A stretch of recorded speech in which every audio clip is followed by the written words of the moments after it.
Olá, sejam bem-vindos a mais um Televila. Hoje falaremos sobre matemática. A matemática é uma área de conhecimento que muitos alunos rejeitam por acharem difícil e inútil. Muitos deles falam: quando é que eu vou usar isso? Para que serve isso? Hoje explicaremos de fato para que serve.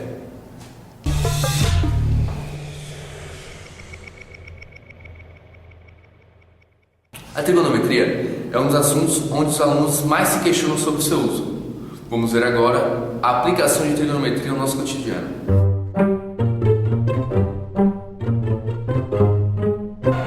Qual será a altura dessa torre? Parece bem grande. Alto, não? O garoto quer saber a altura do prédio, mas será difícil medir isso da maneira tradicional. O menino está parado em uma placa que diz: torre nuclear a 200 metros. A cabeça dele está olhando para o topo do prédio e forma um ângulo de 30 graus. E sabendo que a altura do menino é 1,70 m, vamos lá? A partir das informações dadas, montamos esse triângulo retângulo e desejamos saber a altura da torre, ou seja, o cateto oposto ao ângulo. O ângulo é de 30 graus e sabemos pela tabela básica de tangente que a tangente de 30 graus é igual a raiz de 3 sobre 3. Usando a fórmula de tangente, que é tangente é igual a cateto oposto sobre cateto adjacente,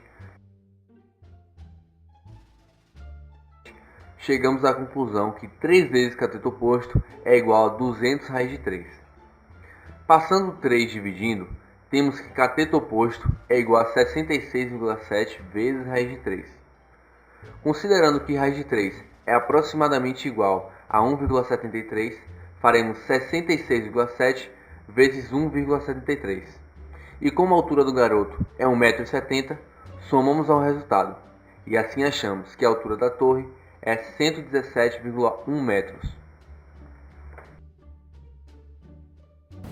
Viu aí? A trigonometria é tão importante como qualquer outra área do conhecimento vinculada à matemática. Veremos mais assuntos agora mesmo.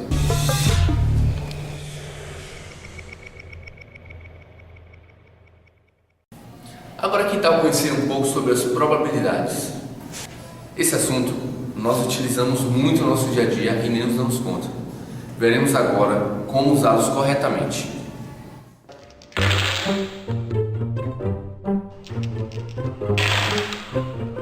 Os garotos estão jogando O. Para quem não conhece, nesse jogo, a pessoa que está defendendo precisa tirar o mesmo número ou um número maior do que o ataque nos dados.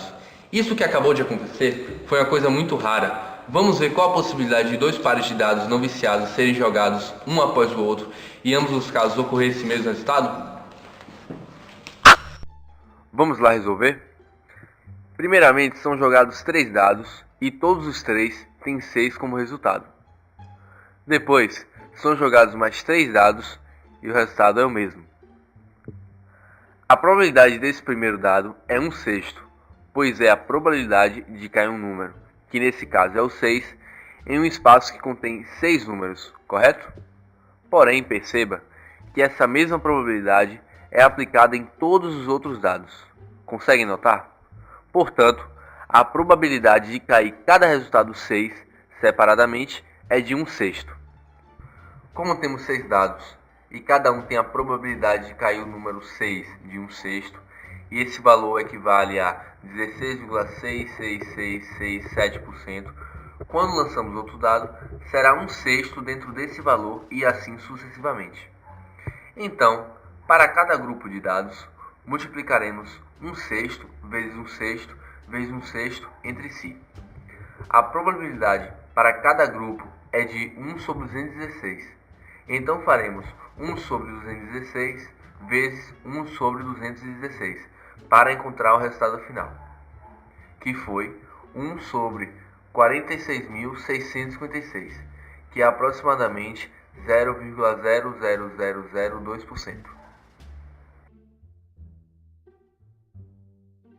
Outro assunto que utilizamos muito no nosso dia a dia e nem percebemos é a análise combinatória.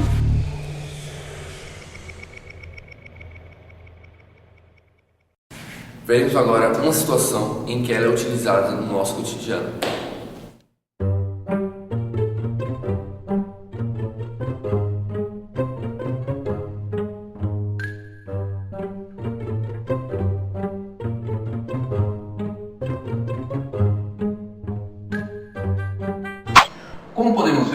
A moça aqui vai para algum lugar e pretende usar 2 conjuntos de roupas diferentes por dia durante 16 dias de viagem.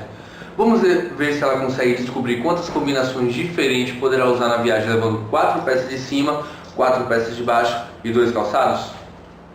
A primeira coisa que temos que fazer antes de resolver uma questão como essa é anotar as nossas observações.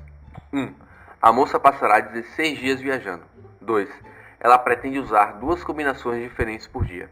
Depois de ter nossas observações anotadas, vamos calcular quantas combinações ela pode obter ao todo com todas essas peças. 4 vezes 4 vezes 2 é igual a 32.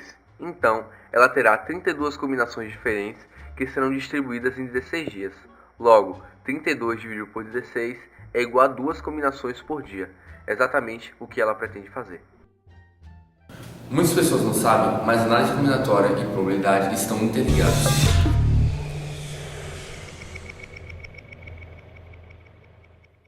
Veremos agora uma situação em que esses dois assuntos se entrelaçam.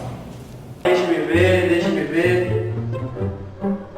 O que será que vai acontecer se eu misturar isso com isso? Como podemos ver, o cientista não sabia qual misturas ele poderia fazer para que a experiência desse certo.